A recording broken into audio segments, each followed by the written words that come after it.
So this measurement thing that's dominating the field today, and even that people think don't have a lot of clarity around, it's a much bigger story, but it's a recent development. So can you tell us a little bit about how we got here and how far back in history do we go with impact management? Sure. So I'd like to start the story of impact management, sort of the history.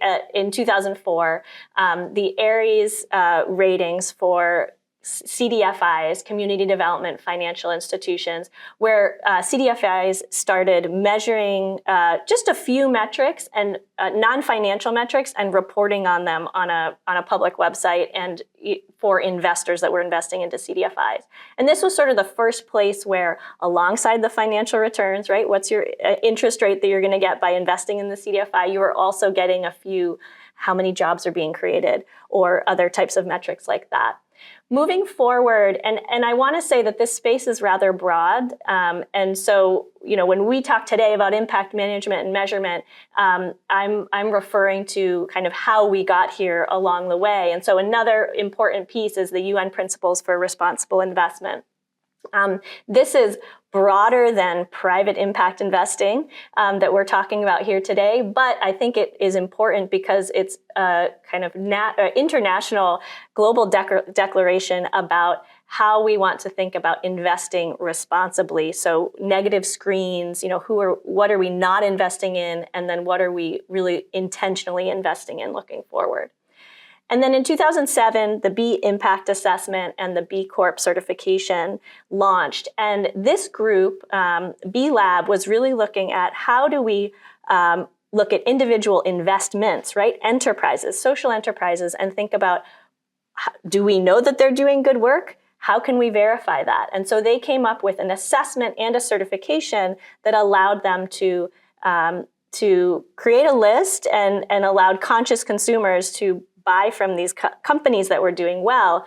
But as sort of a byproduct, it allowed investors also to invest in these companies that were doing making positive social and environmental impact.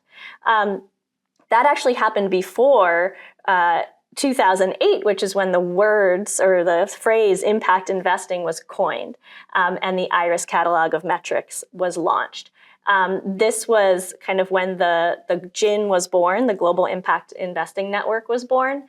And that was when both funders and investors sort of coalesced around this concept of, okay, we want to think about how investors can use impact investing to create positive social or environmental change and generate financial return. And that definition of impact investing was a very important point in time. So then in 2011, SASB, or the Sustainability Accounting Standards Board for Environmental, Social, and Governance Investing, that was launched, and that's really a standard for publicly traded companies to look at their impact and measure their impact. Then you had in 2012, B Lab, again, the same organization that was doing the B Impact Assessment and the B Corp certification, they developed GEARS, the Global Impact Investing Rating System. It's like alphabet soup here. I know, I'm sorry, I know, I'm overloading you with acronyms. But they're important to understand because all of these points in time are really leading us to kind of where we are today. And so with GEARS, that was a global initiative getting investors and investees, social enterprises, to report into this framework and have a platform for comparing investments across the board. This was an interesting framework. It didn't catch on as much as the founders and creators would have hoped, but it has stayed kind of through as a wish or a dream for many impact investors to say, like, we really hope that this is possible at some point. And fast forward several years, there's still efforts to be doing that. Then in 2015, of course, I would be remiss if I didn't mention the United Nations SDGs, the Sustainable Development Goals. Those were 17 goals set out, ending poverty, ending hunger, ending health disparities, ending inequality, really big goals that probably won't be achieved, in 10 or 15 years. But what was great about these goals is underneath the goals, they set targets. And so each country had targets that they were aiming towards, and the companies and corporations and multinationals and even private institutions and private investors could look at those targets and say, okay, how can I contribute to this? And so that was another way that impact investors were able to conceptualize and think about their impact in the context of broader goals. I mean, that's actually something that first when we started VII, we didn't use those at all. And now we recognize that a lot of people use that as a lens. So we sort of say, we fit into these 5 goals. This is what our work connects to. And it keeps the conversation aligned and coherent in a way that wasn't there before. Right, exactly. People, asset owners or investors into funds like ours might say, okay, I'm really focused on ending hunger. Are you focused on that too? And so from a kind of macro, big picture perspective, you can say, okay, yes, like this is one of the goals that we line up to. And it helps asset owners, asset managers, and then investees, social enterprises kind of all line up under these goals. Then something that we'll dig into in a couple minutes is the Impact Management Project, which is now managed by Impact Frontiers. But in 2018, they consulted 3,000 different stakeholders to come up with the 5 dimensions of impact.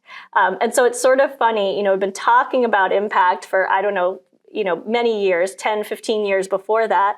And they come up with this very simple but profound sort of definition about, what are the dimensions of impact? What are we talking about here? So it's almost like backing up or zooming out and saying, we need to level set and make sure everybody's talking about impact in the same way. And then in 2019, the operating principles for impact management were released.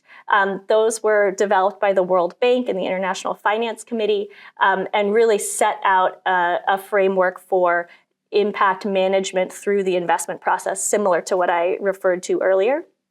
And then finally in 2019, the IRIS Plus system was launched. And they have looked at investing through different themes, clean water, poverty reduction, health or education, and also lenses like racial equity or gender equity. And we actually helped them develop the racial equity theme. And that system is helpful because it lays out the sort of reasoning behind using certain themes, all the different theme specific. So there might be water metrics that a water specific organization has come up with. IRIS has included those in, or health specific metrics, IRIS has included those. And so it's a really great catalog of metrics, and the IRIS Plus system helps us understand how those metrics line up with different themes. So that's sort of an overview. I'm sure that there are others that I may have left out, but for the work that we do, I think this is an overview and a kind of history of how we've gotten to where we are today. I appreciate you laying that out for us because it's a lot to track. It's too much to track. So I appreciate that you've cataloged that, listed the history, and are going to take us into some more inquiry into it in a moment.